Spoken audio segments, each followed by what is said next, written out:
Hi there. Just tried to record something and it made no sense even to me. So I'll start over again.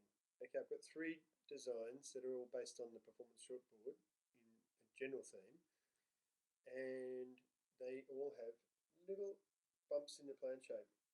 The first one's called the hip, and in fact that's all that it's got, is a very small plan shaped bump that is actually a slight angle change more than anything else. Okay, and that hip gives you a little bit more freedom off the top. It's a bit more pivotal. You've narrowed the tail and increased the plan shape curve at the same point. What this one is about is the next one next to that, which is a bit more of a dink dink. It's come in and it's got a little hollow in it. So it's got a bulge in it and a hollow after it. That little tiny S bend with probably a bump of about not quite a centimetre or pretty close to 10 millimetres creates an even more distinct pivot point. So that's the thing with these three boards. From the hip to the bump to the stinger, the most radical, which is an even more distinct and defined bump, or what's called a stinger. That's what good old Ben Piper came up with.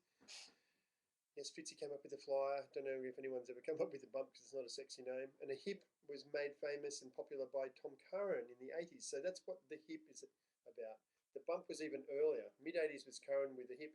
The bump came from the era in the late 70s where people had double and triple flyer, swallows, and pintails. Dunk, dunk, dunk. Radical looking things.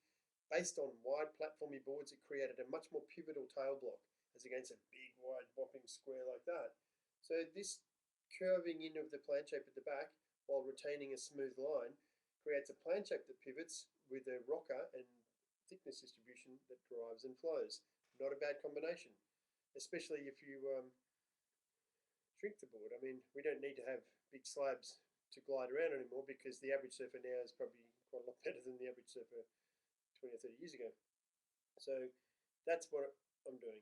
A range of these things so that I can introduce the concept and people, by trying demos or just custom ordering. I mean, they're available. I'll be actually taking these things around the country, doing a little bit of a marketing tour with young Luke from the Laminator. So we're going to drive around with a whole pile of models, 20 of them, I think, something like that. So this hip thing is going to be, the bump, which I'm on about now, is kind of, it's the middle one of the two between the stinger and the hip, and the bump is like what we were doing just when the Tri-Fin came out. Simon Anderson would have had quite a few, I think, with that kind of plan shape. Well, I did. Where he's just straight square tails. Anyway, the pivot off the top's unreal. You get this slight narrowing of the plan shape as it comes in. You've still got all the surface area of the front section, 3/4 or more of the board. And the other interesting thing is that the stinger is much further up. So the stinger is up at about 17 inches. The hip is at about 14 and the bump is at about 12 or 13. So that's also a thing that happened with the use of this kind of plan shape alteration. Heaps of fun. Little short board to throw around, snappy in the pocket, a little bit of volume, but still with a performance rail. So we're not creating anything that's like, really chunky. There's my head in the background. So we can get that bit. There you go. It's kind of like a rail. Okay. Talk to you soon.